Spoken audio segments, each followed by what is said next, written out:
E amados irmãos, a paz do nosso Senhor e Salvador Jesus Cristo, estamos aqui para mais uma lição da Escola Bíblica Semanal e hoje estaremos fazendo aí a gravação da lição de número 11, que tem por tema Compromissados com a Evangelização. É a nossa lição de número 11, que como sempre dispõe aí de um texto áureo, de uma verdade prática, de uma leitura bíblica feita em classe, que nós estaremos compartilhando junto a partir desse momento.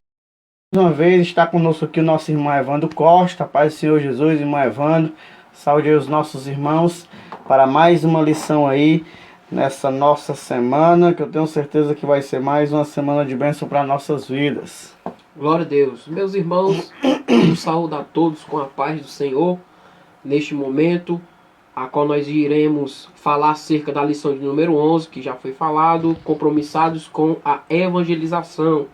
Desde já, eu peço que o Espírito Santo neste momento nos ilumine para que nós possamos ser direcionados conforme a palavra do Senhor nos orientar. Pois desde já eu agradeço a todos vocês que irão de participar e que vocês também sejam tocados pelo Espírito Santo para que você possa ser edificado por intermédio da palavra de Deus.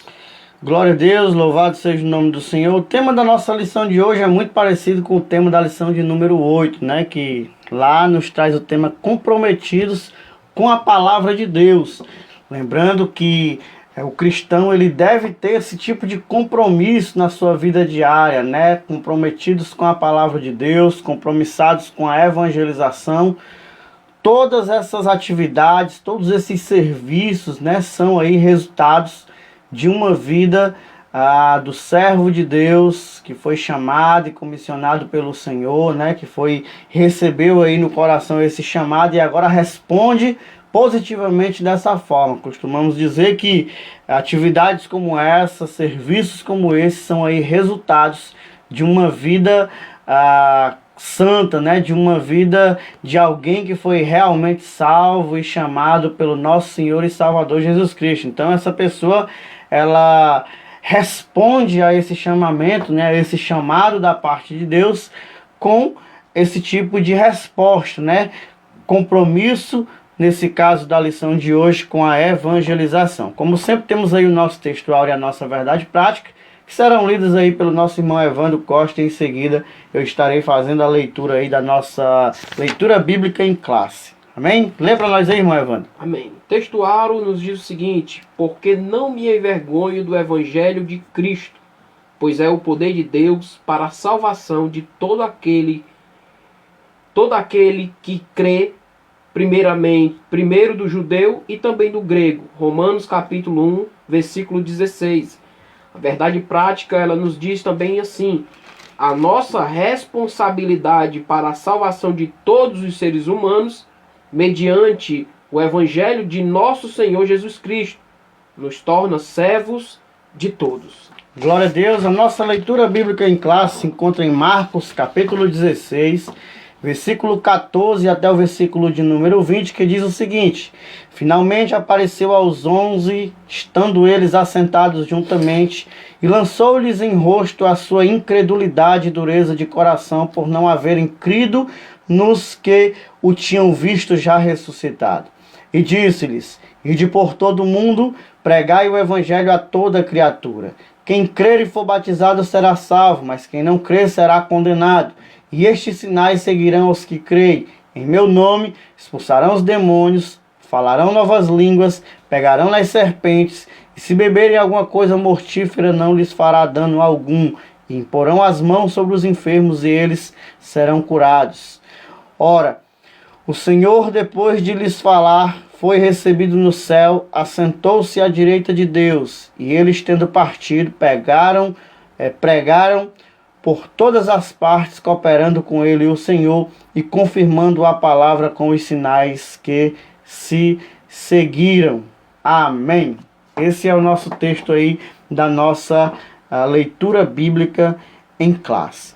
Já para nós meditarmos a nível de introdução, é importante nós ressaltarmos para os irmãos que a pregação da palavra de Deus, ela é uma atividade urgente, né? Infelizmente, Algumas pessoas têm brincado de pregar a palavra de Deus, né? Uns pregam de algumas formas até um tanto quanto estranhas, né? Tem muita gente hoje muito preocupado em pregar uma série de coisas, quando na verdade deveriam pregar o verdadeiro conteúdo da palavra de Deus, fazendo aí uma bela atividade de evangelização, mas infelizmente não é o que muita gente tem desenvolvido. Todavia, nós precisamos lembrar que o nosso segmento pentecostal, né, a nossa visão como igreja sempre trabalhou em prol disso, né? Ela sempre desfrutou da esperança da pregação do Evangelho para a salvação de todos os homens até a volta do nosso Senhor e Salvador Jesus Cristo. Então, falaremos aí sobre o compromisso, ou estarmos compromissados com a evangelização.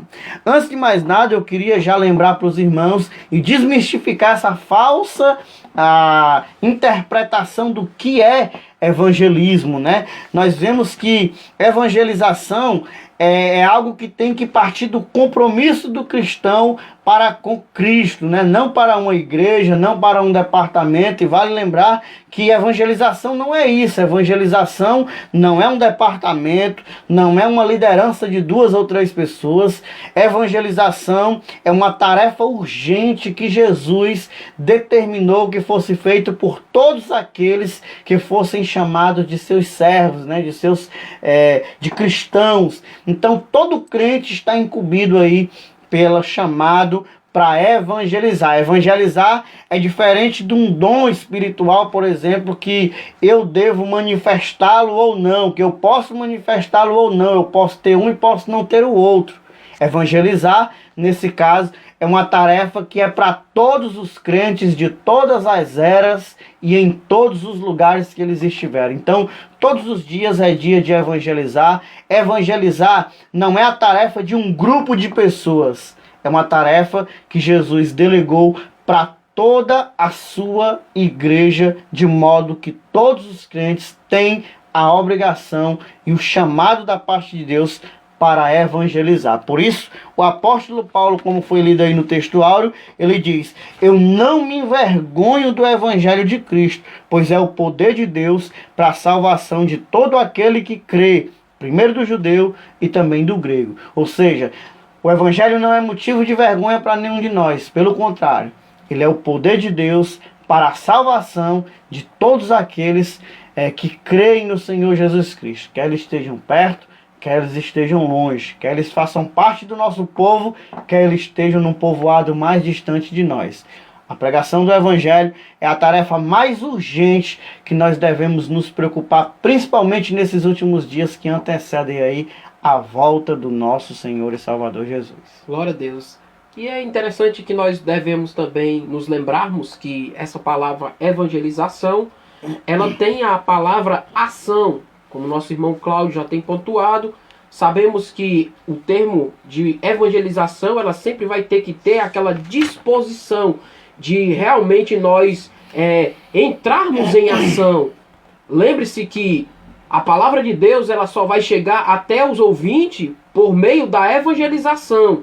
Sabemos que quando nós temos a oportunidade de lermos a palavra de Deus, sabemos que a partir do momento de Atos dos Apóstolos, foi ali onde tudo começou o termo de evangelizar, evangelização, quando começaram a testemunhar da pessoa de Jesus Cristo. É por isso que o tema desta lição vai falar acerca de compromissados, e essa palavra compromissados, ela embole muito nesses nossos dias que nós estamos vivenciando, porque a igreja do Senhor, no modo geral, ela tem se acomodado e esquecido desse termo evangelização. Por isso que o termo evangelização, ela está ficando escasso nos nossos dias contemporâneos. Glória a Deus. Então, já para nós entrarmos na nossa introdução, eu quero ler com os irmãos, né, e quero já estar dando início aí à nossa introdução, mas antes eu vou inclusive separar aqui um texto para a nossa reflexão, para nós pensarmos um pouco a respeito disso, né? Nós precisamos compreender, irmãos, que a igreja, ela é essa agência, né? Ela é a agência que foi aí designada por Deus, escolhida pelo Senhor para fazer essa missão, né? Para levar a palavra de Deus ao mundo, né? Para proclamar o evangelho ao mundo que está perecendo aí por causa do pecado. Então, é importante nós fazermos menção da realidade momentânea que estamos vivendo hoje, que sempre existiu na cultura aí, na história do cristianismo. Se nós fizermos uma observação rápida, o mundo sempre sofreu por causa do pecado. E para a solução desse problema tão grave, somente a palavra de Deus e a igreja servindo fielmente ao Senhor para a proclamação desse evangelho. Por isso, nós já entraremos aí no nosso primeiro ponto, que diz o seguinte: a evangelização como prioridade. E aí eu destaquei aqui, né, para a gente pensar um pouco no que o nosso autor ele coloca para nossa reflexão quando ele diz: o evangelho não é uma mensagem alternativa. Ora, trata-se de uma questão de vida ou morte. Vida para os que recebem a Jesus como seu Salvador e morte para aqueles que o rejeitam. Falar de evangelização, irmãos, é falar da tarefa mais importante, né, que nós, como cristãos, temos aí seguida do discipulado, que é o assunto, inclusive, da nossa próxima lição, né? Nós estaremos, inclusive, sexta-feira, às 17 horas, nós estaremos aí falando sobre a urgência do discipulado, né? O quanto a pregação do evangelho auxiliada do discipulado é tão urgente e tão séria, no caso aqui de vida ou morte, como vai dizer o nosso autor. Por que ela é tão urgente? Ela não é uma alternativa, né? Hoje, irmão, nós costumamos a lidar com pessoas na igreja que muitas vezes, quando elas são convidadas para fazer o ID, né, para ganhar pessoas para Jesus, para discipular pessoas, elas dizem: não, eu fui chamada só para me ficar aqui no meu cantinho, Deus sabe do meu coração, eu estou bem aqui, eu não quero ser nada, eu quero ser só o menor. Sabe, assim, às vezes uma ideia de tentar transmitir humildade, quando na verdade essa humildade se torna num complexo de inferioridade que para nada serve, né? E não edifica em nada. Deus não chamou nenhum crente para ficar sentado em cadeira de igreja. É importante nós lembrarmos que no chamado já está contida essa verdade. João 15,16, por exemplo, nós encontramos: não foste vós que escolhestes a mim, pelo contrário, eu vos escolhi a vocês e vos designei para que vocês vá, deis fruto e o vosso fruto permaneça, assim de que tudo que vocês me peçam eu vos conceda. Então, veja que no chamado de Deus, é Ele que escolhe o cristão. E Ele não escolhe ninguém para ficar sentado numa cadeira só ouvindo alguma coisa. Ele chamou todos os crentes para que vá, deis fruto e o vosso fruto permaneça. Portanto, o evangelho ela não é uma opção. A pregação da palavra de Deus, a pregação do evangelho, não é uma escolha que eu e você podemos fazer ou não. É uma obrigação minha e sua como ministros desse evangelho, como cristão salvo na pessoa de Jesus, pregar essa palavra de Deus. Porque é um caso, irmão Evandro, de vida ou de morte. Pode ser que alguém morra sentindo falta dessa verdade, dessa palavra. Se o evangelho, ele pode mudar o destino da alma das pessoas, se ele for pregado da forma correta. Por isso, que em 1 Coríntios, capítulo 9, versículo de número 16, Paulo vai dizer o seguinte: se anuncio o evangelho, não tenho do que me gloriar, pois me é imposta essa obrigação. Porque ai de mim se eu não pregar o evangelho. Isso aqui é a consciência de um homem que sabe por quem foi chamado, para que foi chamado, né? E para onde foi chamado. Eu acredito, irmão Evandro, que o grande problema da má compreensão desse serviço tão essencial e urgente da pregação do evangelho, pela evangelização, se concentra aí na má interpretação das pessoas ao não compreender o seu chamado para o evangelho. Tem gente que acha que foi chamado só para cantar, que foi chamado só para dirigir, foi só para liderar, e muitas vezes deixa de lado a maior missão da igreja. Irmãos, vai chegar um dia que nós estaremos diante de Deus para uma só questão. Para mostrarmos diante de Deus o quanto nós levamos a palavra de Deus e o quanto nós discipulamos pessoas para se tornarem parecidas com Jesus. Essa é a missão urgente de todo cristão e de toda a igreja. O interessante, irmão Cláudio, é que nesse primeiro tópico nós já abrimos aqui com o termo a evangelização como prioridade. Mas é interessante, o irmão Cláudio, que nesse primeiro tópico do primeiro ponto vai falar sobre o evangelho. E o interessante é que quando nós falamos acerca de evangelização, nós vemos homens na Bíblia que evangelizavam, anunciavam a palavra de Deus a toda a criatura a qual se encontrava sobre a face da terra. Mas o interessante é que esses homens, eles tinham a percepção, ou seja, eles sabiam de quem ele ia falar, eles evangelizavam acerca de dar testemunho da pessoa de Cristo. Só que interessante, Cláudio, na atualidade nós encontramos algumas diversas dificuldades em termos de evangelização. Como assim, irmão Evandro?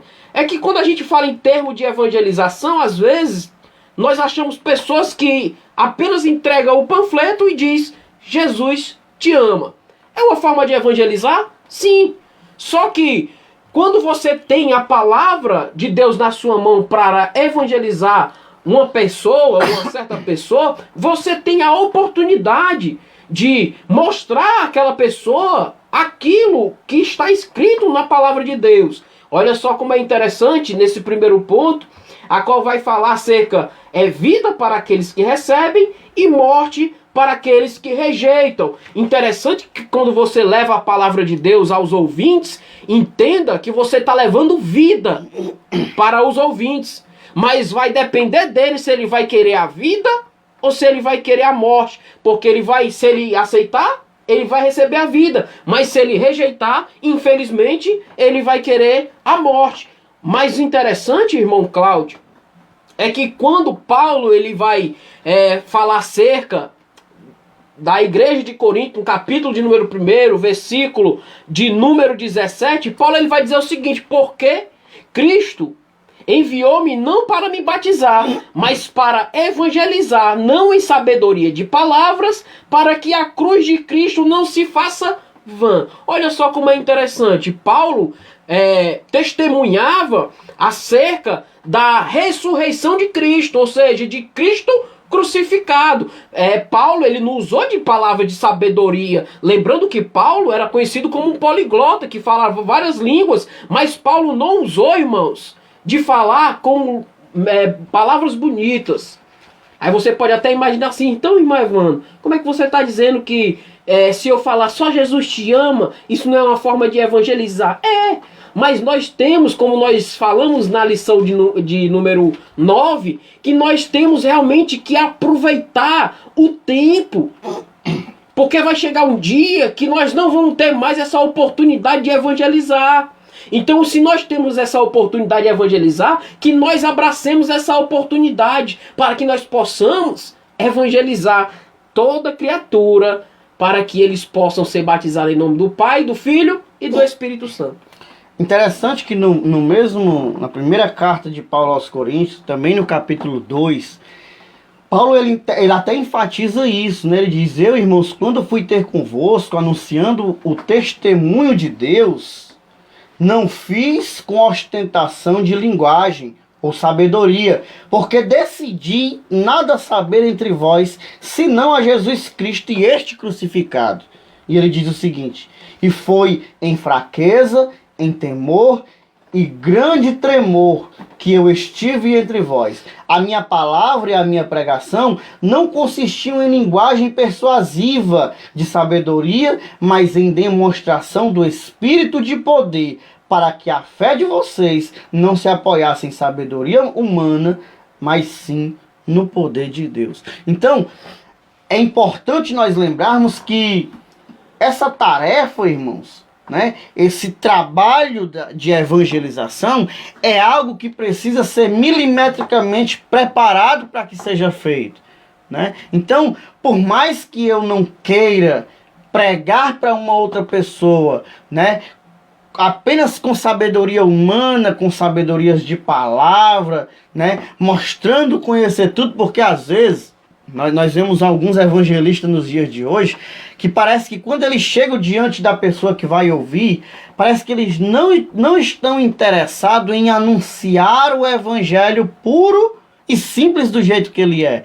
Parece que eles têm interesse que aquelas pessoas entendam que ele sabe de alguma coisa. E aí muita gente, às vezes, enfeita demais o negócio, outros complicam demais o negócio, outros facilitam demais o negócio, e no fim, o evangelho da graça de Deus, com o poder de Deus, nunca é pregado. Muitas vezes, nessa ânsia de fazer uma coisa rápida e prática, alguém fica satisfeito só em entregar o panfleto. O negócio sempre foi se reduzindo. Antigamente, as pessoas evangelizavam com o panfleto, aí liam o que estava no panfleto para a pessoa. De um tempo, deixaram de ler e começaram só a dizer Jesus te ama. De um tempo para cá, agora muitos entregam só o panfleto e deixam a pessoa ler.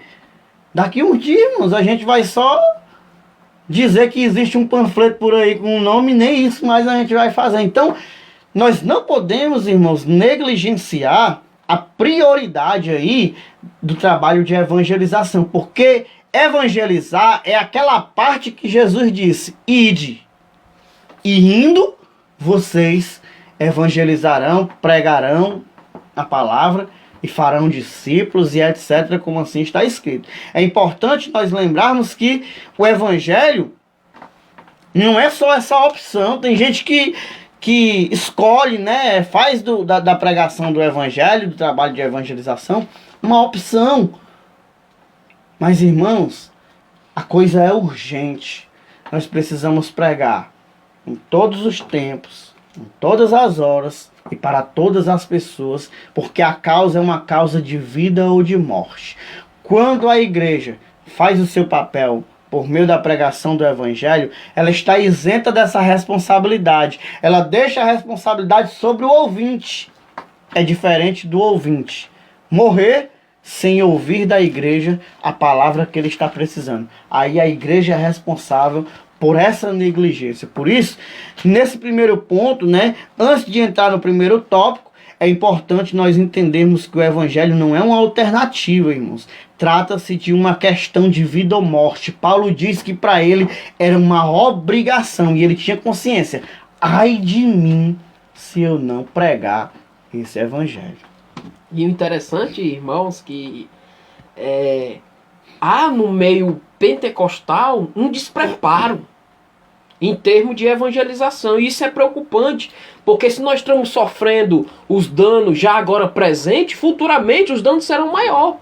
E isso cabe às lideranças convocar homens para realmente, irmãos, aproveitar essa oportunidade de fazer ali um momento realmente de capacitação para um momento de treinamento, de que esses homens, quando for cair em campo, lá na frente nós vamos ver que o campo é o mundo. Então não existe essa briga de dizer assim, eu vou evangelizar ali tal canto. Não, o campo é o mundo. Agora cabe a você saber da forma que você vai evangelizar. Será se na evangelização você está falando da pessoa de Cristo? Ou está falando do seu testemunho, qual Deus lhe transformou? Certo que edifica. Mas só que quando a gente for evangelizar, nós temos que mostrar às pessoas a Cristo. Porque Cristo, irmãos, assim como diz na sua palavra, Cristo é o que liberta, é o que salva e o que cura. O interessante é que lá em Lucas capítulo 4, 18, vai dizer o seguinte: o Espírito do Senhor é sobre mim, pois que me ungiu para evangelizar os pobres.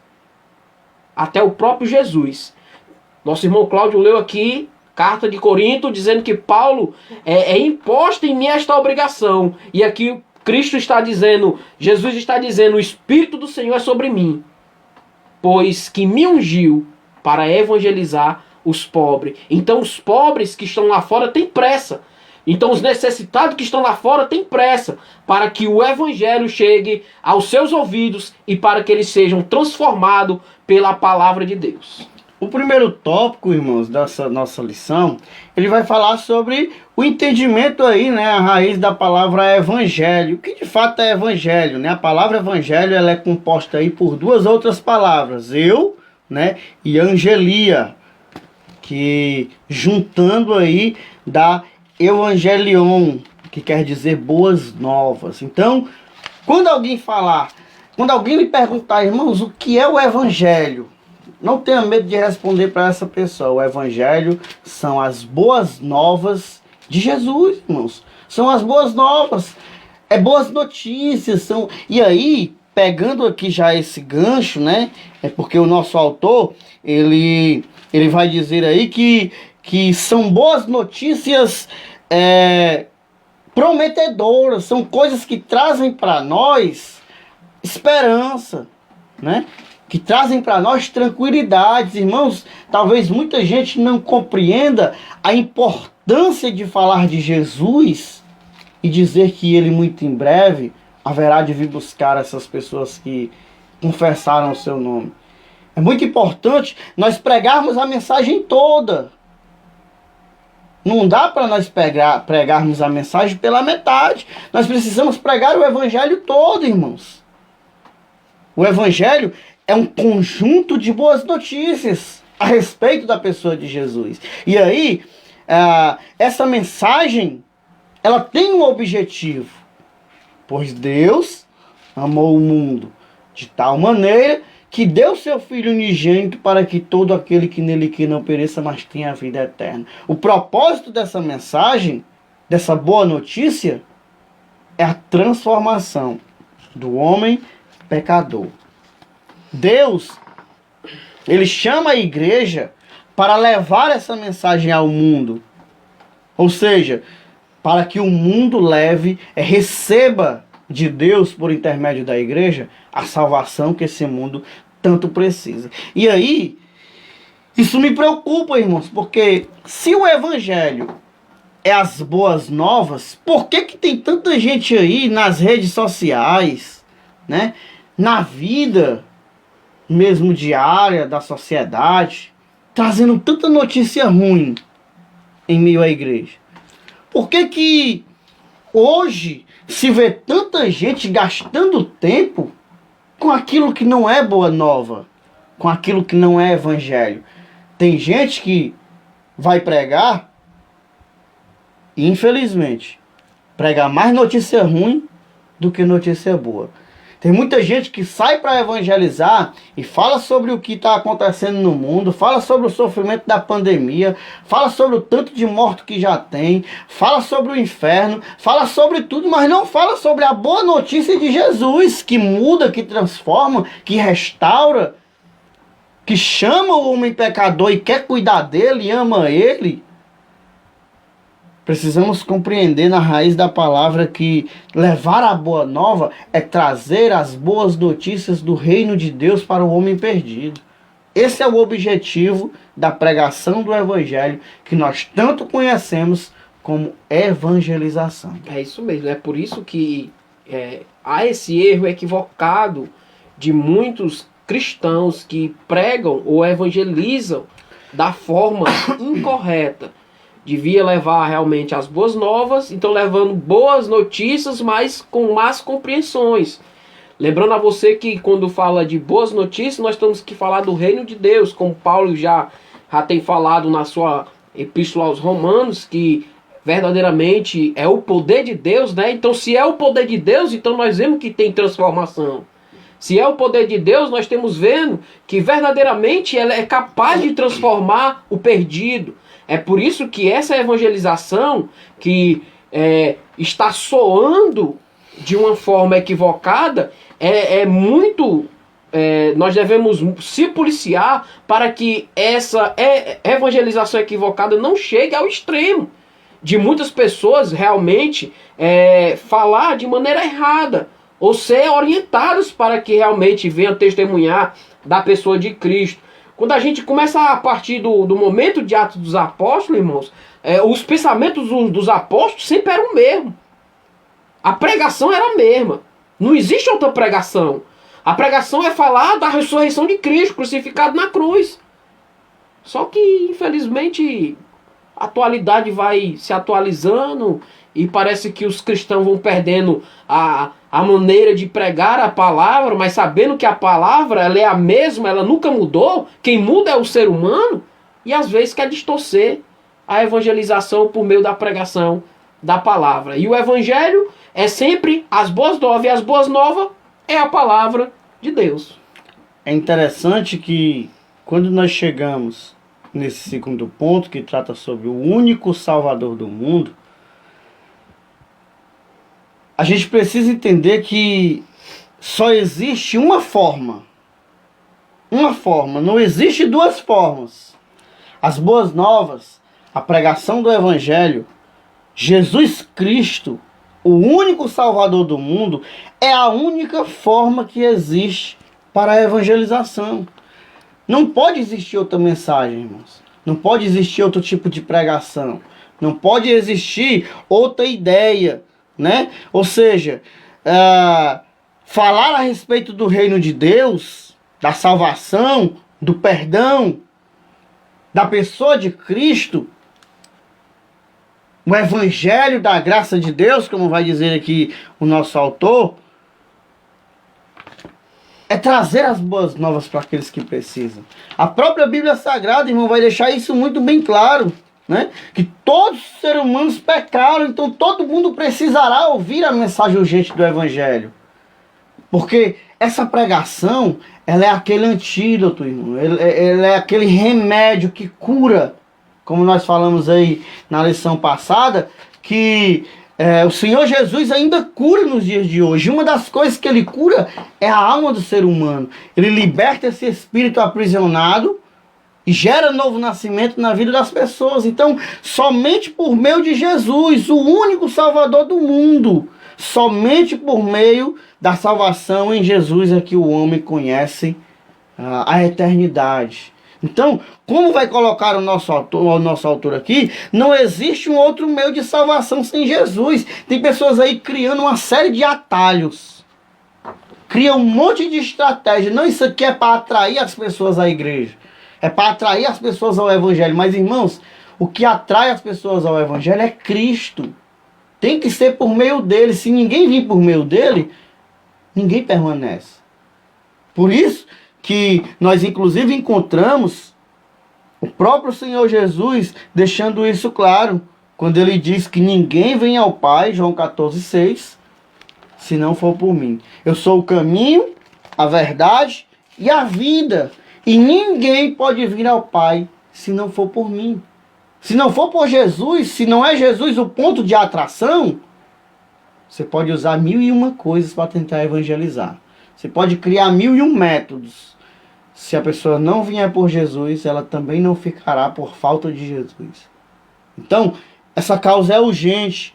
Não existe salvação sem Jesus, irmãos. Como vai dizer o nosso autor, o mundo inteiro está contaminado pelo pecado. Todo mundo já nasce em pecado. Todo mundo precisa conhecer a salvação em Cristo. E só Jesus é essa porta de saída. A pregação do Evangelho é uma necessidade urgente. É algo que não dá para deixar para amanhã, que não dá para deixar para depois. É uma causa urgente. E aí, como diz o nosso autor, não existe salvação sem Jesus. Porque Jesus é aquele que transforma. Nós sabemos que o campo, como já disse o irmão Evandro, é o mundo. O mundo é o campo. E nós somos aqueles, irmãos, que precisamos ir a esse campo para evangelizar as pessoas que encontram-se perdidas naquela situação. É a nós que foi dado esse chamado. Veja que quando a igreja de Atos ela é comissionada, né, ela recebe o revestimento de poder, muita gente pensa que é só para falar em língua, só para sapatear, que é só para isso, que é só para aquilo. Irmãos, o revestimento de poder é para proclamação do Evangelho, é para testemunhar a respeito de Cristo. E nós vamos ver isso logo nas páginas posteriores ao capítulo 2 de Atos dos Apóstolos. imediatamente as pessoas começarão a testemunhar a respeito de Jesus. E qual é o resultado disso? Conversão de pessoas, discipulado, preparação e envio de pessoas para o campo missionário. Então, esse é o objetivo aí da pregação do Evangelho. E interessante, complementando isso que o nosso irmão Cláudio está falando, acerca do Evangelho, que realmente o único Salvador do mundo. E o interessante, irmãos, que a gente vamos ver isso na prática, ou seja, nos Evangelhos, nos sinóticos, a qual os relatores vão citar aqui nos Evangelhos. O interessante é que quando Paulo vai dizer que porque não me envergonho do Evangelho de Cristo, pois é o poder de Deus, quando ele fala o poder de Deus, irmãos, é porque quando esse Evangelho é pregado, verdadeiramente é o poder de Deus. Olha só interessante, irmãos, aqui em Lucas capítulo 7, versículo de número 22. Vai dizer o seguinte: respondendo então Jesus, disse-lhe: ide, anunciai a João o que tem de visto e ouvido. Os cegos veem, os coxos andam, os leprosos são purificados, os surdos ouvem, os mortos ressuscitam e os pobres anunciam-se o Evangelho. Olha só, irmão, esse é o poder. Cristo é o próprio poder de Deus, irmãos. Por isso que nós não devemos se envergonhar. Porque Cristo é o próprio poder de Deus. E se Cristo é o próprio poder de Deus, Ele é o único Salvador do mundo. Está lá em João capítulo 3, verso 16.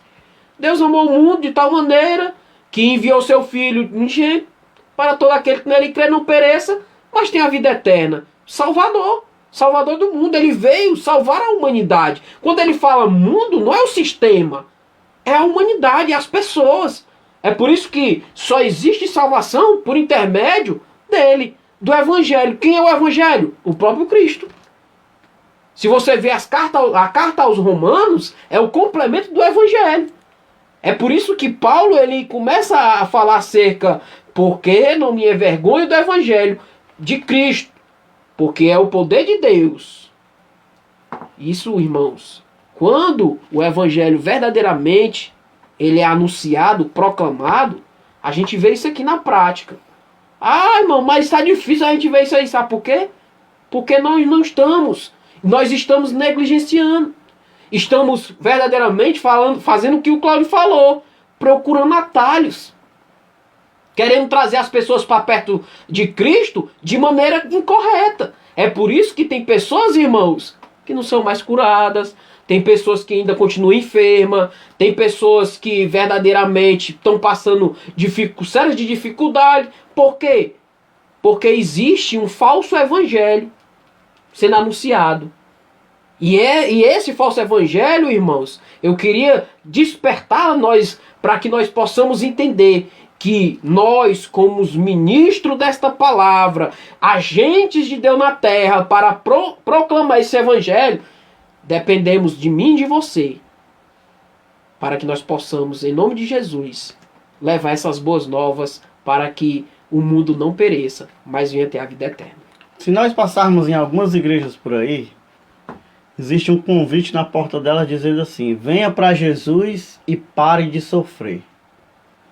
Irmãos, isso é uma mercadoria vendida enganosamente. Jesus isso aí é comércio, isso é comércio. Também Jesus não é mercadoria, pois né? Isso aí é uma mercadoria que estão oferecendo lá. É alguma coisa, irmão. Pode ter certeza, isso não é o Evangelho. O Evangelho não é pare de sofrer. Pelo contrário, é venha sofrer comigo. Isso mesmo. Não existe essa ideia. Então esse Evangelho barato, irmãos, né, supérfluo, superficial, na verdade, ele infelizmente traz mais problemas do que virtudes, traz mais problemas do que solução aí para o mundo que a gente conhece. Por isso que se nós fizermos uma breve observação em 1 Timóteo capítulo 2 e versículo de número 5, nós vamos descobrir lá o seguinte, que só há um mediador entre Deus e o homem. Jesus Cristo, o homem. Não existe outro mediador. Mediador é aquele que faz a ponte, é aquele que interliga, Então só é em Cristo, irmão. Não dá pra gente utilizar outros meios para atrair pecadores até Cristo. Porque Ele é que tem que ser esse ponto de atração. Se as pessoas forem por causa de Jesus, elas nunca mais vão sair da igreja. Então, por que muita gente hoje entra na igreja e amanhã não quer mais conversa? Porque elas entraram lá por causa de pessoas, por causa de promessas. Decepciona, né? E aí o que acontece? Tem até aquele ditadozinho que muita gente gosta de dizer, né? Quem sai da igreja por causa de pessoas nunca entrou lá por causa de Jesus. Porque se tivesse entrado por causa de Jesus, irmão, nunca tinha saído. Então, o nosso terceiro ponto, ele fala sobre a agência legítima, né? E que agência legítima é essa? A igreja. A igreja que foi comissionada, foi chamada por Deus para desempenhar esse tão importante papel. E aí a igreja é eu e você reunidos, né, na busca pela prática de tudo isso aqui que nós estamos lendo. Então, vale ressaltar mais uma vez, já que o nosso autor, ele declara que a igreja aqui é a agência do reino de Deus na terra, encarregada de anunciar essas boas novas de salvação. Ele coloca aqui: é necessário, pois, que a mobilização de toda a igreja para que essas metas sejam alcançadas. Cada crente dos dias apostólicos era um próspero ganhador de almas, como a gente vê aí em Atos capítulo 8, versículo 4. As pessoas eram dispersas e elas saíam por aí pregando o evangelho. Já que não saíram antes da perseguição, enquanto estavam sendo perseguidas, elas estavam saindo por aí afora pregando o evangelho. Então o que acontece? Cada crente precisa entender que ele foi chamado e comissionado por Deus para essa tarefa urgente. Esse é o modelo bíblico. Esse é o modelo de Jesus para a nossa vida. Mais uma vez, é importante ressaltar para que os irmãos nunca imaginem. Falou de evangelismo, tire da sua cabeça aquele grupinho de pessoas que saem na rua dizendo que Jesus te ama. Evangelismo não é isso, irmãos. Isso faz parte de um método de evangelismo. Mas evangelismo é a responsabilidade que cada crente tem da proclamação do evangelho. É só na sexta-feira à noite? É só no domingo de manhã? É só no domingo 5 horas antes do culto? É só o sábado? Não, irmãos. É todos os dias das nossas vidas, por onde quer que nós andemos. Proclamemos o nome de Jesus, porque o chamado é urgente. A Bíblia diz, irmãos, que esse evangelho deve ser pregado no mundo todo para testemunho a todas as nações. E o fim vem. Então, há uma necessidade urgente de se anunciar o evangelho. Tem lugares e pessoas por aí que nunca ouviram falar a respeito de Jesus, porque são proibidas. Nós precisamos orar para que Deus abra as portas, para que o evangelho chegue até essas pessoas. De outra forma, elas morrerão. Claro que eu creio numa intervenção divina, né? E nós sabemos que ninguém vai morrer sem ter a oportunidade de sentir quem é Deus. Uns vão conhecê-lo pela natureza, outros pelas experiências, mas Deus vai se revelar para toda a humanidade daqui para o fim, irmãos. E nós precisamos ser parte dessa missão que fomos encarregados para a proclamação do evangelho. Então, nós temos aí dezenas de textos para a gente falar a respeito disso. Mas você já se observou, irmão Cláudio, que nós como cristãos estamos perdendo a essência de evangelização? Porque muitas das vezes nós se prendemos a uma liturgia. A um método, né? Precisa ter um método, precisa ter uma estratégia, né?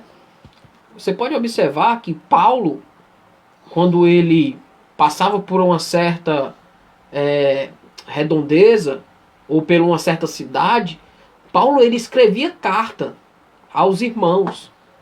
Você pode ver que tem a primeira carta aos Coríntios, tem a segunda, você pode ver também 2 Timóteo, 1 Timóteo. Observe, irmãos, que Paulo, ele evangelizava.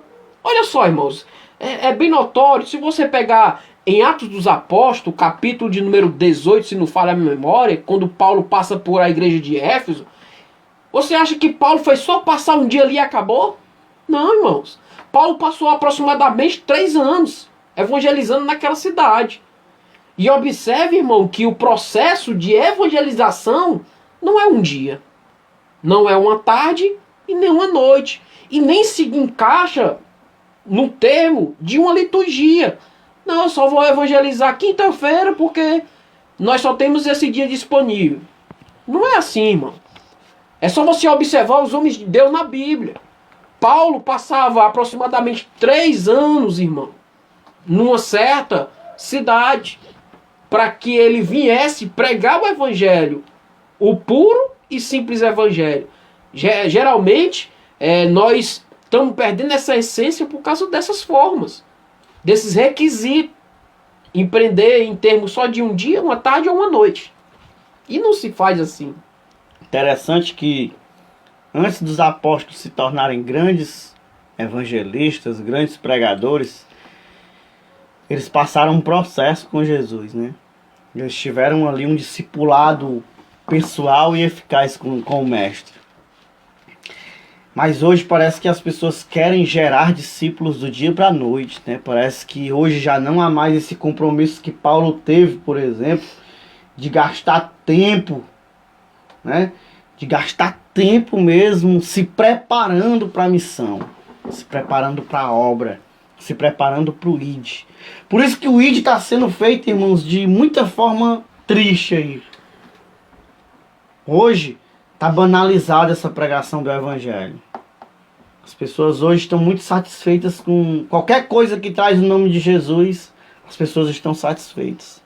Isso é preocupante, porque se nós observarmos, pelo menos, tem um texto aqui que eu tenho utilizado muito ele nesses dias e pela aula aqui não tem como a gente não falar desse texto, mas no mesmo livro de Atos, nós encontramos aqui o testemunho de um homem que foi levantado como diácono, se tornou um evangelista e fez grandes obras aí por onde passou, evangelizou Samaria, né? Passou aí por vários lugares. Mas existe algo que acontece na vida de um eunuco por intermédio da vida dele que chama muito a nossa atenção, né? Nós vemos aqui o ministério da evangelização em peso, né? Um evangelista nato. Um homem que nasceu e reconheceu o chamado de Deus para a sua vida. Diz Atos dos Apóstolos, capítulo 8, a partir do versículo 26, que um anjo do Senhor aparece para Filipe e diz para Filipe: olha, dispõe e vai para o lado sul, caminho que desce de Jerusalém a Gaza, este se acha deserto. Ou seja, o anjo do Senhor aparece a Filipe e diz para ele para ir para o lado do sul, para um lugar deserto. E esse homem, tão obediente, submisso à voz do Espírito, experiente com aquilo que sabia fazer, a Bíblia diz que ele não pergunta o que ele vai fazer lá. A Bíblia diz que não traz nada para nós sobre alguma dúvida da parte de Deus que ele lança. Senhor, mas eu vou para um lugar deserto, pregar para quem?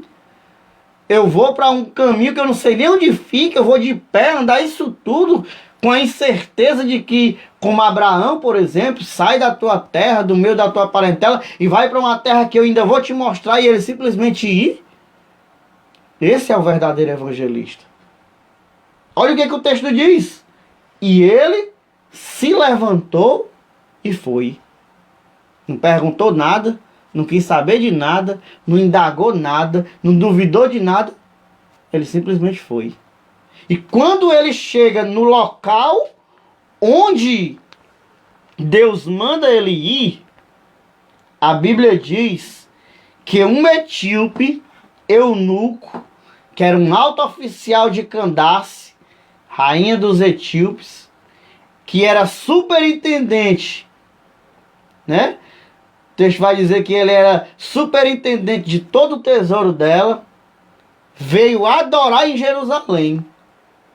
E quando ele está voltando, de volta, né? texto vai dizer: estava de volta, assentado no seu carro, e vinha lendo o livro do profeta Isaías. Nós falamos, inclusive, na leitura bíblica em classe, desse mesmo texto, na lição de número 10 passada. Esse homem vinha lendo Isaías capítulo 53, versículo de número 7 e versículo de número 8. E aí a Bíblia diz que quando o evangelista Filipe, ele chega, está vindo lá de Jerusalém, o eunuco. Com certeza foi lá, irmão Evandro, adorar, mas chegou lá, se deparou com aquela adoração mecânica, né? Com aquele negócio mecanizado pela religião. Certamente que foi vazio e voltou mais vazio do que o que foi. E vinha ele no seu carro, lendo lá Isaías capítulo 53. Como um evangelista que tem muita coisa para nos ensinar, irmãos, Filipe chega para ele e pergunta aquela pergunta que o evangelista não pode deixar escapar. Entendes tu o que lê? Tá entendendo o que tu tá lendo? A resposta do eunuco foi: como é que eu posso entender se alguém não me explicar? Abriu a porta, irmãos, aí começou. O evangelista, ele é nato quando ele consegue desenvolver o diálogo nessas oportunidades. Veja que a primeira coisa que ele provoca um diálogo, porque evangelismo só começa com diálogo. Tem que ter diálogo, tem que ter um a um, irmão. Tem que ter o chamado tete a tete, né? O olho no olho.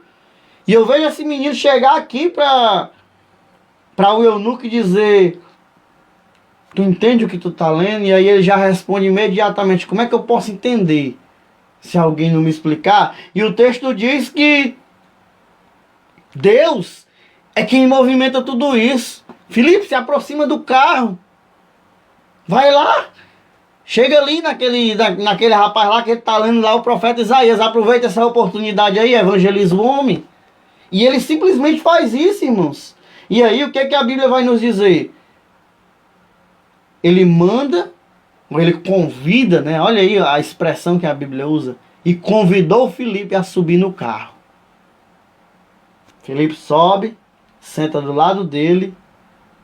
A passagem que ele estava lendo era essa de Isaías 53, versículo 7 e 8. E aí a primeira pergunta que surge aí no processo de evangelismo e discipulado: de quem é que esse homem está falando aí? É dele mesmo ou é de outro? Gerou a dúvida, né?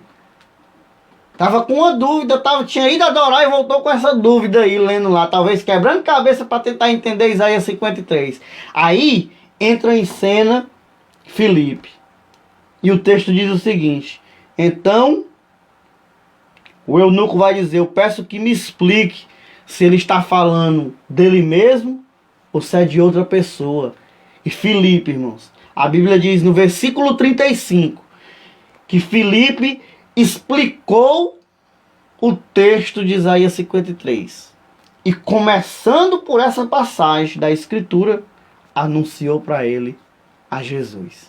Já fico até vendo a cena aqui, irmão Evandro. Ele narrando aqui o sofrimento, a morte, o sofrimento de Jesus, todos os maltratos, até chegar na ressurreição e dizer para eles: olha, tu viu esse homem aí recentemente que morreu aí, que tá todo mundo falando aqui na vizinhança de Jerusalém? Pois era ele aí que Isaías 53 estava falando há milhares de anos atrás. Era esse homem aí. Meu filho não podia ter tido uma outra reação. Quando o eunuco chega num lugar que tem água, primeira coisa, meu irmão, depois de eu ouvir um estudo como esse daí, o que é que me impede de eu ser batizado? Olha aí onde já está. O negócio começou com uma viagem e agora os dois estão sentados no carro, chegando numa poça d'água. E o eunuco vai dizer para ele: o que é que me impede de eu ser batizado? Filipe vai dizer: você pode, se você crê de todo o seu coração, você está livre para ser batizado. E aí ele diz assim: eu creio que Jesus Cristo é o Filho de Deus. Ou seja, eu acredito, eu estou disposto a morrer por essa verdade aqui. Eu quero descer a água aí como prova de que eu creio e acredito plenamente em todas essas verdades sobre Jesus que tu acabou de me contar aí. E a Bíblia diz que Filipe vai ser trasladado por Deus para um outro lugar e vai evangelizar um outro povo. E o eunuco, a Bíblia vai dizer sobre o eunuco que ele sai dali, irmãos, feliz da vida. Alegria, o texto vai deixar bem claro aí. E respondendo ele disse, creio. Então mandou parar o carro e ambos desceram a água. Filipe batizou o eunuco. Quando saíram da água, o Espírito do Senhor arrebatou Filipe. Não vendo mais o eunuco, este foi seguindo o seu caminho cheio de júbilo. Olha aí, irmãos, o poder da evangelização. O poder de sentar do lado de alguém para discipular essa pessoa, para orientar, para falar sobre Jesus, para fazer o que nós estamos falando aqui, para mostrar que você pode estar lendo uma passagem lá do Gênesis. Isso vai terminar em Jesus. Precisa terminar em Jesus, para a salvação daquela alma. O homem se entregou, se batizou e, segundo os historiadores, se tornou um grande missionário na Etiópia. E aí? Filipe, ó, pegou o rumo dele como evangelista e evangélico e foi continuar a obra. Ele foi para o outro lado também fazer outros discípulos. E esse é o sentido da evangelização na prática. É sentar do lado, irmãos. É aproveitar a oportunidade que lhe dão para colocar Jesus ali no assunto e gerar Cristo, como Paulo dizia em Gálatas 4, né? Até que Cristo fosse gerado nessas pessoas. Filipe gera Cristo no coração do eunuco. O eunuco tem Cristo agora para gerar na vida de outras pessoas. Interessante que nós vemos essa passagem bíblica, uma passagem muito bonita, interessante, que a gente estamos vendo aí o evangelismo pessoal. Só que aí é o famoso 1 a 1, né? Isso. É o evangelismo pessoal. E também existe, irmão, o evangelismo coletivo, que é quando você ali abrange outras pessoas. E o interessante é que, quando nós falamos em agência, nós não estamos falando aqui, irmão, pelo amor de Deus, em termos de banco, né? Nós estamos falando aqui em agência em termos de agentes. De que nós somos agentes aqui na terra para pregar essa palavra. E o interessante, irmão, que também no coletivo, a evangelização no coletivo, é necessário, pois, a imobilização de toda a igreja para que essas metas sejam alcançadas. Sabe por quê, irmão? É porque eu já tenho falado e repito de novo. A classe baixa, ela tem pressa. Os pobres em espírito têm pressa.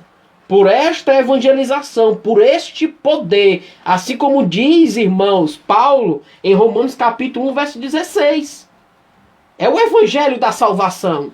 E o interessante, irmãos, aqui em Éfeso, capítulo de número 1, versículo de número 13, ele vai dizer o seguinte, em quem também vós estáis, depois que ouviste a palavra da verdade, o evangelho da vossa salvação, e tendo nele também crido, foste selado com o espírito da promessa. Ou seja, esse evangelho, irmãos, é a salvação. É Cristo. É Cristo que tem que ser anunciado. E as boas novas têm que ser levadas para que esse evangelho queira ser no pessoal ou na coletividade, mas esse evangelho ele tem que ser pregado a toda criatura, e isso depende da agência em termos agentes da igreja do Senhor, para pregar e proclamar essas boas novas. Como nós vamos ver agora no nosso segundo ponto, é para isso que Jesus morre. Jesus morreu para salvar todos os seres humanos. E aí, a gente salta aqui para o ponto por que Jesus na verdade morreu, né? Porque existe, irmãos, um pensamento, né? E eu não tenho problema em dizer que esse pensamento é calvinista, que tem por objetivo, né, tratar aí a expiação.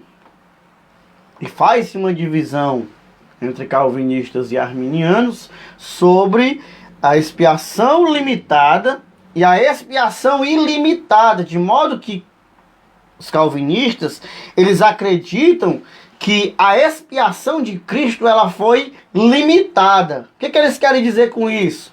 Eles querem dizer que Jesus não morreu por todos os homens.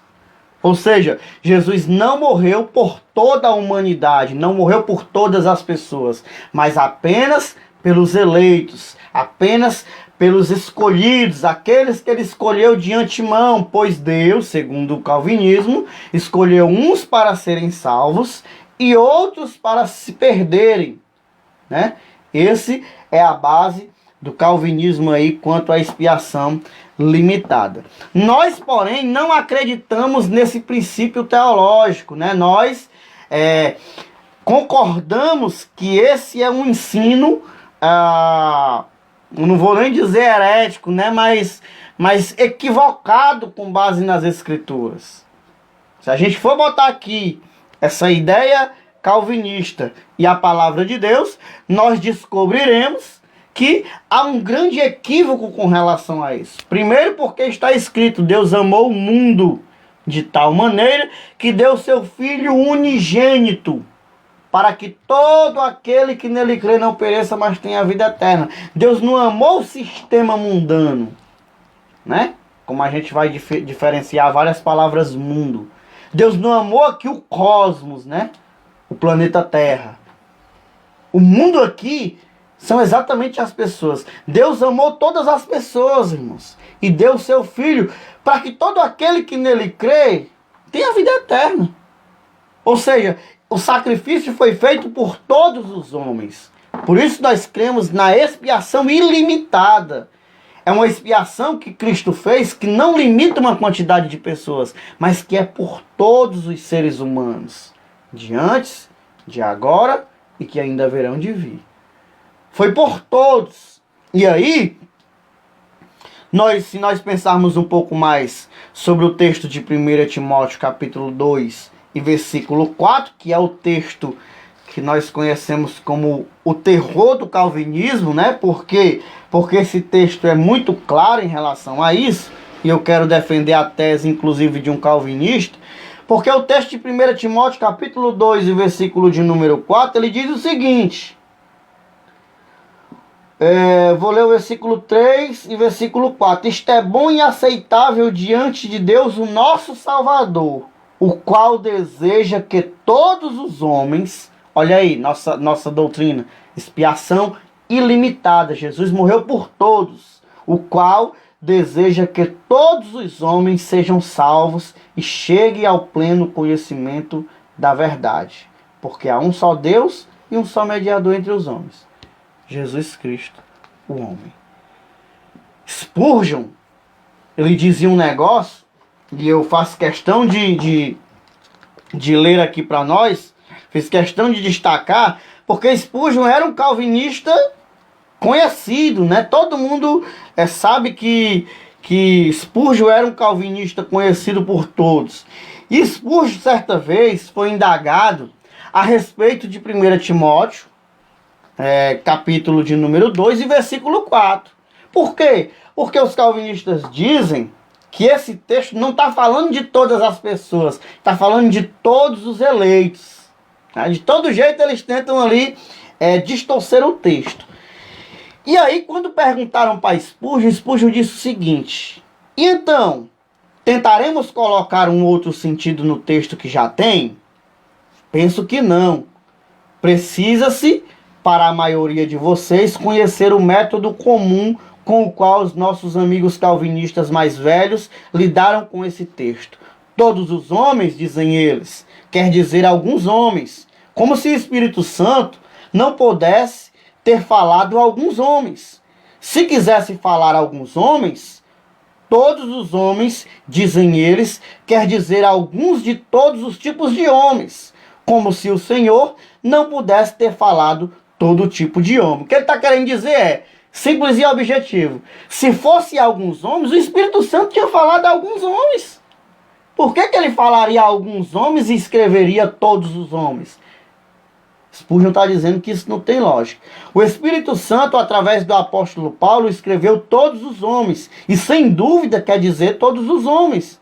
Estava lendo agora, mesmo uma exposição de um doutor muito apto, qual explica o texto de tal forma que muda o sentido, ele aplica dinamite gramatical no texto e explode-o, expondo como a sua forma de pensar. Mas olha o que ele diz.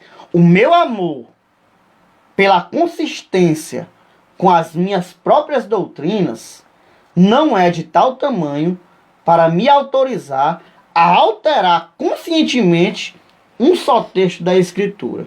Respeito grandemente a ortodoxia, mas minha reverência para a inspiração é bem maior. Prefiro parecer 100 vezes ser inconsistente comigo mesmo do que ser inconsistente com a palavra de Deus. Spurgeon está dizendo, irmãos, algo lindo. Spurgeon está dizendo, eu defendo o calvinismo sim, mas eu não tenho coragem, sabendo o que está escrito no original, eu não tenho coragem de dizer que isso aqui está querendo dizer outra coisa que não seja o que está escrito. Eu prefiro ser 100 vezes inconsistente com a minha doutrina do que com a palavra de Deus. A palavra de Deus eu não tenho coragem de alterar para defender um posicionamento teológico que eu acredito. Isso aqui para mim é o verdadeiro calvinista, que não precisa distorcer a palavra de Deus para defender uma tese relacionada aqui, nesse caso específico, à expiação ilimitada de Cristo. Sendo assim, concluo, irmãos, as minhas palavras dizendo que, biblicamente falando, Jesus não morreu só por alguns homens. Jesus não escolheu, irmão Evandro, como diz o calvinismo, uns para ir para o céu e outros para ir para o inferno. Isso. Jesus escolheu todos os homens para ser salvo. A Bíblia diz que ele não tem prazer na morte de ninguém. Nós lemos um texto aqui que é claro que ele não quer que ninguém se perca, mas que todos cheguem ao arrependimento. Não é propósito de Deus escolher uns para se perder e outros para se salvar. O que ele quer é que todos sejam salvos. Todos não pecaram? Todos não foram destituídos? Pois todos também têm a oportunidade de ser salvos pela palavra de Deus. E o sacrifício de Cristo, nesse caso, foi feito por todos os homens. Por isso que Jesus disse, né, e mandou pregar o evangelho no mundo inteiro. Ide por todo o mundo. Olha aí, todo o mundo. E pregai o evangelho a algumas criaturas. Pregai o evangelho a toda criatura. Ou seja, é para todos os lugares, em todos os tempos, e para todas as pessoas, em todas as épocas. O evangelho é isso. É o anúncio de Cristo, da expiação de Cristo, do sacrifício vicário de Cristo, em favor de todos os homens. Aqueles que reconhecerem, vida para eles. Parabéns para eles. Aqueles que o rejeitarem, problema deles. Essa responsabilidade nunca recairá sobre a pessoa de Deus. Glória a Deus. Lembrando que a expiação foi realizada em favor do mundo todo, das pessoas. E ele é a própria propiação pelos nossos pecados. E não somente pelos nossos, mas também pelo de todo mundo, né? Exatamente. Ou seja, ele é a propiciação pelos nossos pecados e também aí pelos do mundo inteiro. Jesus não fica só com essa metade da laranja, né? Ele morreu por todos. Ele não faz acepção de pessoas. Não faz. Aí alguém pode dizer assim, se ele morreu por todos, então todos são salvos? João 3,16. Ele amou todo mundo. E deu seu filho por todo mundo. Né? Ele vai deixar bem claro. Para quê? Para que aqueles que nele crê não pereçam. Se todo mundo crê, todo mundo vai ser salvo. Agora, se uns rejeitarem e não crerem, automaticamente é lógico que essas pessoas não desfrutarão aí da salvação. Então vamos adiante, né? Ponto de número 3, evangelização local e transcultural. Né?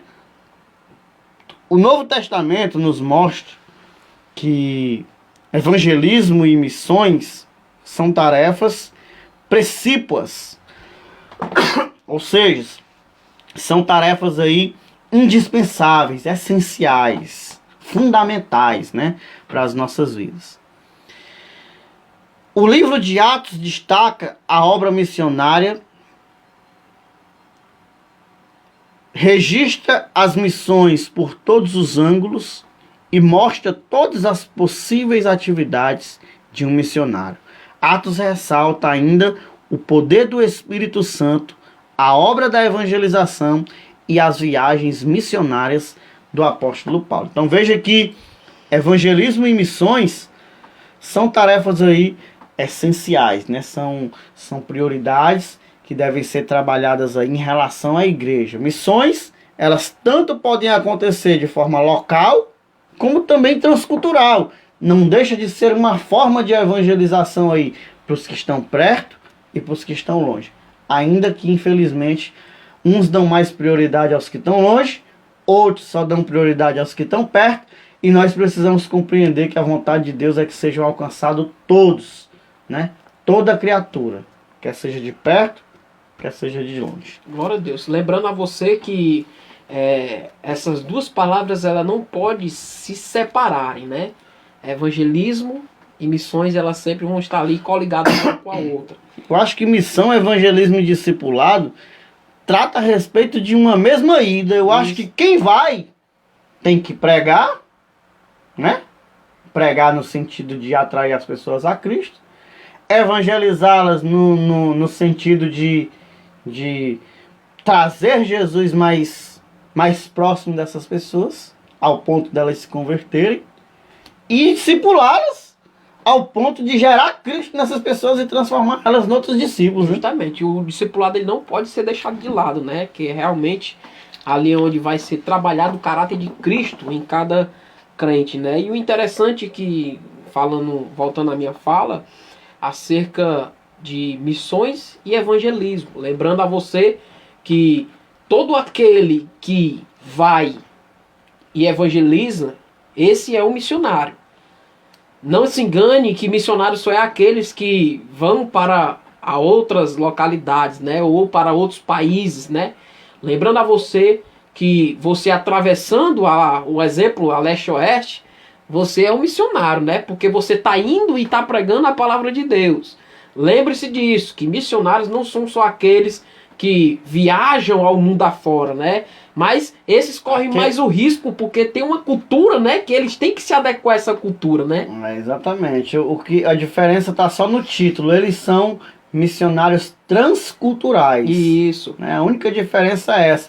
E os que estão aqui são missionários urbanos, né? São missionários que estão trabalhando aí nas ruas também com o mesmo afinco, com a mesma dedicação e pregando também a mesma mensagem para aqueles que estão aí ao nosso alcance. Lembrando a você que transcultural ele vai ter que se adequar, ou seja, se você é brasileiro, lá você vai ter que se adequar à cultura deles para que você pregue a palavra mediante sem ferir a cultura de cada um deles. Inclusive nós veremos esses dois pontos muito claros aí no ponto 3, né?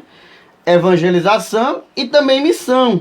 E aí, quanto à evangelização, que segundo o nosso autor é o ato de comunicar as boas novas de salvação a todas as pessoas por meio de palavras e ações, que é exatamente o que Jesus fez, né? A gente sabe que evangelizar não é só pregar, né? É pregar e agir, né? Isso mesmo. A evangelização, a ação tá bem no finalzinho aí, mas ela tá aí. Então, não existe essa ideia de evangelizar com a boca e fazer o contrário com a vida, né? Evangelismo aí é uma vida de pregar e de agir de conformidade com aquilo que foi pregado. Isso mesmo. Esse é o grande sentido da evangelização. Inclusive, existia aí um pensamento antigo, né? De que quando as pessoas só podiam ir a outros países se elas recebessem aí a xenolalia, né? Isso. Que a xenolalia é diferente da glossolalia. A glossolalia que a gente chama, ou glossolalia, é o falar em línguas, né? São aquelas línguas ininteligíveis, aquelas que ninguém entende o que você fala. A xenolalia, nesse sentido, seria a linguagem que as pessoas compreendem, né? Ou seja, ali em Atos, por exemplo, e cada um os ouvia falar na sua própria língua materna, eles compreendiam na linguagem dele. Então, algumas pessoas antigamente, quando se tratava da obra de evangelização, principalmente missionária pelo mundo, Eles acreditavam que alguém para ir precisaria ter aí a xenolalia. Hoje a gente sabe que as pessoas estudam a língua do lugar e se adaptam àquele lugar sem precisar, né, ter isso como exigência. Então a exigência é que sejam salvos na pessoa de Jesus e uma pessoa disposta aí a pregar o evangelho. Então é importante lembrar que é uma ação, né, acompanhada de obras sociais, geralmente como acontecia em Atos, né? Quem sai anunciando a evangelização, porque hoje parece que o pessoal só sabe dizer que Jesus é bom, né? Mas, irmão, eu tô passando fome, mas Jesus é bom, ele vai providenciar, e fica só nisso, né? E aí Tiago, ele vai dizer, irmãos, que a fé sem obras, ela é morta. Não adianta passar uma pessoa aqui com fome e a gente dizer que Jesus vai matar a fome dela sem que a gente coopere para aquilo ali acontecer. Tem gente que também é demais, né? Sabemos que Jesus é o pão da vida, né? Mas... É o pão da vida, mas as pessoas também precisam daquele pão que farta a carne também, né? O pão da vida aí é para nossa alma, aí para satisfazer a nossa alma. Quanto às missões, nosso autor disse que o trabalho do missionário é a evangelização entre as pessoas de cultura diferente da nossa. Como disse o irmão Evandro, são aquelas pessoas que se arriscam um pouquinho mais, que precisam estudar um pouquinho mais, se capacitar um pouquinho mais para poder enfrentar uma outra cultura, né? A mensagem é a mesma, né? E é necessário ajustar e adaptar estratégias, como vai dizer o nosso autor, conforme o costume de cada grupo étnico ou cada povo.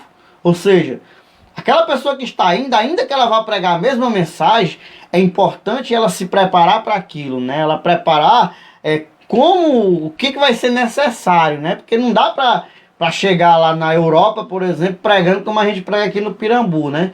Os costumes não são mesmos. Você chega na África aí, tem costume, né? Eu tenho aqui em Patimata, que é o livro da missionária Eunice, que é bem interessante a cultura, os costumes, as vestes, as coisas. Então é uma coisa que precisa se adaptar, né? Então isso é muito importante. Porém, nosso autor inclusive vai dizer: o cristianismo não tem o objetivo de padronizar o mundo e nem destruir as culturas. Sua mensagem, porém, ela é universal. Então o intuito do evangelho não é chegar lá e mudar a cultura para a cultura judaica ou para a cultura brasileira, que é a nossa, né? Assim como também não pode chegar aqui no Brasil e exigir que agora todos nós viremos judeus aqui para poder se encaixar na mensagem. Isso não é o objetivo do evangelho. Pelo contrário, é levar essa mensagem triunfante de que Jesus nasceu, revolucionou o mundo de sua época, morreu, ressuscitou ao terceiro dia, está à direita de Deus e em breve virá buscar a sua igreja. Essa é a mensagem que não muda por onde os crentes estiverem. Onde você vê um crente, a mensagem verdadeira do evangelho será sempre essa. Ela nunca vai ser diminuída nem alterada. Sempre é a mesma. E o interessante, irmão Cláudio, para acrescentar bem rápido, já estamos quase no término da lição, é que é muita chama no coração de um servo de Deus que tem esse chamado de missões, de fazer transculturais, missões transculturais. Porque em relatos de alguns dos nossos irmãos, sem citar nome, questão de privacidade, abandona toda a sua cultura para realmente vivenciar aquilo que o país... Você tem que se adequar, irmão, você tem que se adequar. Você não pode fazer isso, nem pode fazer aquilo. Ou seja, você tem que se adequar àquela cultura. Porque se você não se adequar àquela cultura, infelizmente você não é aceito. Você é rejeitado. É por isso que, olha aí, o termo missões, o termo missionário que eles passam. Passa dificuldades, irmão. Mas o objetivo é o que nós vamos falar agora aqui no ponto 3. Exatamente. O desafio Qual de é o hoje. desafio aí para os nossos dias? Para nós pensarmos um pouco sobre o desafio. O campo é o mundo. A grande comissão foi dada exclusivamente aí, como já foi citado aí pelo nosso irmão Evandro, para a igreja, né? A gente consegue identificar que a igreja é esse agente, né? Essa agência do reino que prepara agentes do reino de Deus para a pregação desse evangelho. E a gente sabe que o nosso maior desafio é compreender tudo isso. Jesus não disse, né, como o autor vai colocar aí, que o mundo é Jerusalém, que o mundo é a Judéia, que o mundo é o Brasil, Samaria. As pessoas às vezes leem, inclusive, equivocadamente aquele texto, né? Em toda a Judéia, depois Samaria e depois nos confins da terra. Não, lá está dizendo Judéia e Samaria e até os confins da terra. É uma coisa que acontece simultaneamente. É uma coisa que acontece ao mesmo tempo. Por isso que a gente precisa entender que esse campo urgente é o mundo. E que o desafio da igreja hoje é sair de quatro paredes, irmãos. E enfrentar esse mundo, confrontando com a pregação do evangelho. Para que sejam tirados para fora aqueles que são chamados de igreja. Né? Para que pessoas ouçam até os confins da terra e sejam transformadas pela palavra de Deus. Então, é importante nós lembrarmos que, desde aquele contexto até o de hoje, existe essa necessidade de nós irmos ao mundo, pregar o evangelho a toda criatura. Toda criatura tem necessidade de ouvir a pregação do evangelho. E é isso mesmo. É por isso que nesse tópico de número 3, o desafio é esse. É que verdadeiramente nós preguemos a palavra de Deus. Esse é o desafio. Não espere que você venha estar contando experiências. Claro que isso é edificante para nossas vidas. Mas lembre-se, o ponto-chave de nós viver esse desafio hoje é pregar a palavra. E lembre-se que eu e você temos a oportunidade, nós temos toda a Bíblia na nossa mão, enquanto pessoas em alguns países só têm apenas um folheto para poder ler a palavra de Deus. Então, aproveite esse tempo, essa oportunidade de evangelizar, fazer missões, criar discípulo, fazer discípulo, para que verdadeiramente todo aquele que nele crê não pereça, mas venha ter a vida eterna. No final de tudo, nós vamos prestar conta do quanto nós fomos, falamos do reino e fizemos discípulos. Quantos discípulos você já fez até hoje? Porque fazer discípulo, irmãos, é exatamente isso. É levar Jesus para o coração da pessoa e gerar Cristo dentro dela, a ponto de mudar completamente a sua vida, o seu caráter, o seu comportamento, os seus relacionamentos. Enfim, esse é o poder que a palavra de Deus tem. Por isso que a nossa conclusão, ela deixa bem claro que não existe salvação sem Jesus. Não tem como alguém ser salvo se você não levar Jesus e não gerar Jesus dentro dessas pessoas. Como o próprio texto vai nos dizer de João 14,6, o próprio Jesus disse: eu sou o caminho, só existe um caminho. Eu sou a verdade, só existe uma verdade. E eu sou a vida. E ninguém vem ao Pai se não for por intermédio de mim. Então, essas são as boas novas de poder, salvação, libertação para o homem pecador. Para todos os povos e nações e línguas que estão aí ainda distante de Jesus e não conheceram como Cristo deseja ser conhecido por elas. Por fim, já faz quase 2000 anos, como coloca o nosso autor aqui. Na realidade, hoje já faz mais de 2000 anos, né? Nós estamos em 2021, já são aí 2021 anos que os cristãos vêm pregando essa mensagem e ela continua sendo, cada dia, uma boa nova. Então, essa obra não pode parar. O trabalho de evangelismo precisa ser continuado por mim e por você. Onde nós estivermos, a hora que nós estivermos e o que nós estivermos fazendo, precisamos falar de Jesus para todas as pessoas que Deus der a oportunidade de estarem à nossa volta. Porque essa, vou repetir como está dizendo lá no início, não é uma mensagem alternativa. Não é uma opção nossa. É uma questão de vida ou de morte. Vida para aqueles que receberem e morte para aqueles que rejeitarem. No grande dia do juízo, só haverão dois povos: os que o receberam e os que o rejeitaram. Uns serão condenados para sempre, outros viverão com Cristo alegremente para sempre. E você ajudou, cooperou, levando pessoas para qual dos dois lados? Fica aí a nossa reflexão. Seja um evangelista, seja alguém que tem o desejo e a chama acesa no coração para pregar a palavra de Deus a toda a criatura, por onde quer que você passar. Amém? Amém. Chegamos aí ao fim de mais uma lição. E se Deus quiser, nos encontraremos juntos sexta-feira às 17 horas com a lição de número 12, que tem por tema a urgência do discipulado. Nós estaremos aí sexta-feira às 17 horas com o tema a urgência do discipulado.